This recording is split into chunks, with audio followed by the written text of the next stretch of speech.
सभी किसान भाइयों का एक बार फिर से स्वागत है अपने इस YouTube channel village farming Alwar पे।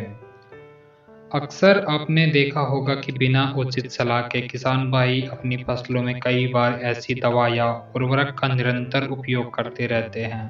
जिससे फसल की लागत बढ़ जाती है और उनका मुनाफा निरंतर कम होता जाता है। परंतु सही उर्वरक का इस्तेमाल करें तो इससे बचा जा सकता है और किसान अपनी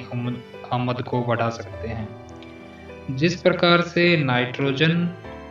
पोटेशियम और फास्फोरस फसलों के लिए आवश्यक पोषक तत्वों की श्रेणी में आता है, उसी प्रकार से सल्फर भी इनके बेहतर वृद्धि व विकास के लिए आवश्यक है। सल्फर, जिसको गंधक बोला जाता है, यह पृथ्वी पर पाए जाने वाला पांचवा सबसे महत्वपूर्ण तत्व है, जो आमतौर पर सल्फाइड और सल्फेट खनिजों के रूप में पृथ्वी पर मौजूद है। सल्फर पौधों में विभिन्न प्रकार की जैविक प्रक्रियाओं को संपन्न करता है, जिससे फसलों में मुख्य रूप से प्रोटीन का निर्माण, तेल, विटामिन, सुगंध और तीखापन आदि के जो यौगिक होते हैं उनका निर्माण होता है। जैसे बात करें हम, सरसों में तेल की मात्रा को बढ़ाता है, लहसुन और प्याज में गंध को बढ़ाता है, मिर्च में तीखापन को बढ़ाता है। तो इन सभी के लिए सल्फर है वो एक अति आवश्यक तत्व है। सल्फर की बात करें तो ये पौधों की पत्तियों में क्लोरोफिल के निर्माण में सहायता करता है, जिससे पौधे की पत्तियों का रंग हरा रहता है और वो अपना भोजन का निर्माण आसानी से कर पाते हैं। दलहनी फसलों की बात करें तो इनमें जो जड़ ग्रंथियां होती हैं उनका विशेष महत्व होता है और सल्फर इन जड़ ग्रंथियों के निर्माण के लिए एक अति आवश्यक तत्व है। इसके साथ साथ सल्फर नाइट्रोजन की क्षमता व उपलब्धता को बढ़ाता है, जिससे दलहनी फसलों में की जड़ों में राइजोबियम जो जीवाणु आता है वो सही तरीके से कार्य करता है अपना और नाइट्रोजन को अच्छे से अब्जॉर्ब करके और फसलों की गुणवत्ता को बढ़ाता है। इसके साथ साथ सल्फर तत्व मिट्टी की तासीर को या बोलें तो पीएच मान को भी कम करता है, जिससे जो मिट्टी का उपजाऊपन है वो बढ़ता है। उसके अलावा बात करें हम तो तंबाकू हैं और जो सब्जियां हैं, उसके अलावा चारे वाली जो फसलें हैं उनकी क्वालिटी में भी सल्फर के कारण काफ़ी बढ़ोतरी देखने को मिलती है। अब बात करें हम सल्फर की डेफिशिएंसी या कमी से जो पौधों में कई प्रकार की बीमारियां हैं वो हो जाती हैं। जो नई पत्तियां होती हैं प्रमुख रूप से सल्फर की डेफिशिएंसी से वो प्रभावित होकर पीली पड़ जाती हैं और पत्तियों के जो सिराएं होती हैं वो बीच में से हल्की हरे पीले रंग की हो जाती हैं। सल्फर की अनुपस्थिति में पौधों की वृद्धि धीमी हो जाती है, जिससे उनका विकास बहुत प्रभावित होता है। अनाज की क्वालिटी में भी सल्फर की कमी के कारण गिरावट आती है, जिससे जब किसान भाई अपनी फसल को बाजार में लेकर आता है तो उसको वो मुनाफा नहीं मिल पाता जो उसको मिलना चाहिए। सल्फर की मुख्य रूप से कमी कहाँ पे होती है, इस बारे में हम बात करें तो जो ज़्यादा मिट्टी होती है बलुई प्रकार की, उनमें रेतीली मिट्टी में सल्फर की अक्सर कमी रहती है। इसके अलावा जहाँ पे मिट्टी में कार्बनिक पदार्थ कम मात्रा में मौजूद हैं वहाँ भी सल्फर कम मिलती है। उसके अलावा यदि हम सघन खेती करते हैं तो भी सल्फर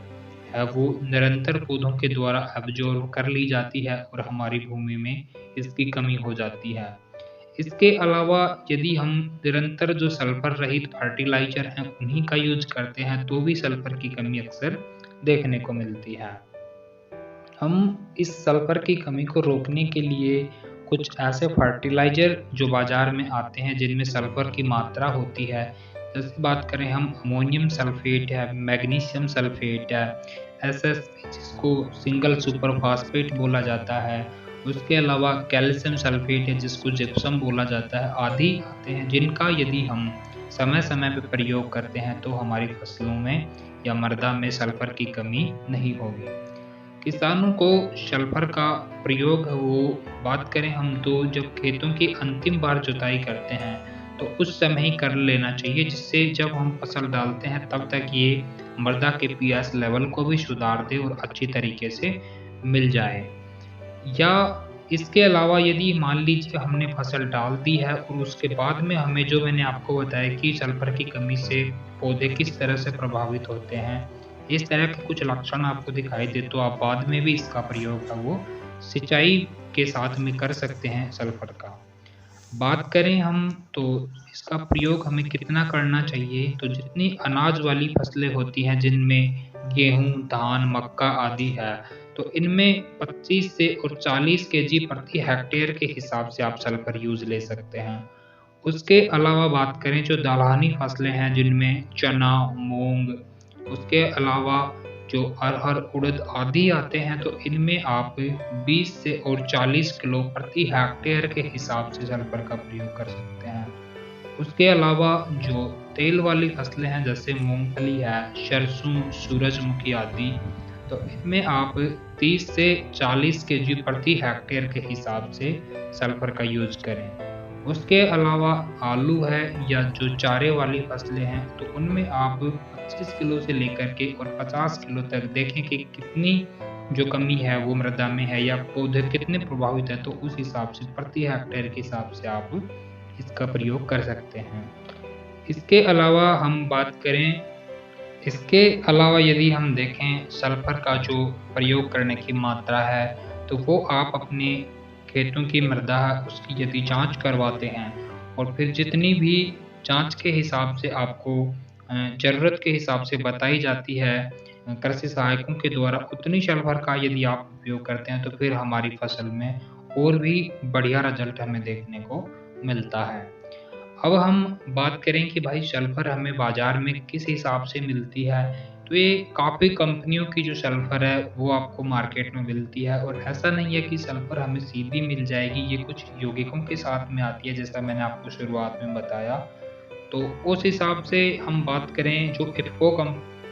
जिसका Indian farmer fertiliser cooperative organisation, तो इसका एक प्रोडक्ट आता है बेंटानाइट का नाम से और ये 5 किलो का जो बैग है वो आपको बाज़ार में 200 रुपये से लेकर के और 250 रुपये के बीच में मिल जाएगा। ये दुकानदार के हिसाब से देखना पड़ता है कि कोई 10-20 रुपये कम में भी दे देता है, कोई ज़्यादा ले लेता है। आप इसको ऑनलाइन भी खरीद सकते हैं, ऑनलाइन ये आपको लगभग 240 से 50 रुपये के बीच में पड़ता है। तो आज के इस वीडियो में इतना ही। कैसी लगी आपको ये वीडियो कमेंट करके कमेंट सेक्शन में ज़रूर बताएं और आप किसी अगला जो अपना टॉपिक होगा वीडियो का उसके बारे में कौन सी फसल के बारे में चाहते हैं या किसी पेस्टिसाइड, फंगिसाइड या इंसेक्टिसाइड के बारे में चाहते हैं तो उसके बारे में भी आप कमेंट करके ज़रूर बताएं। धन्यवाद।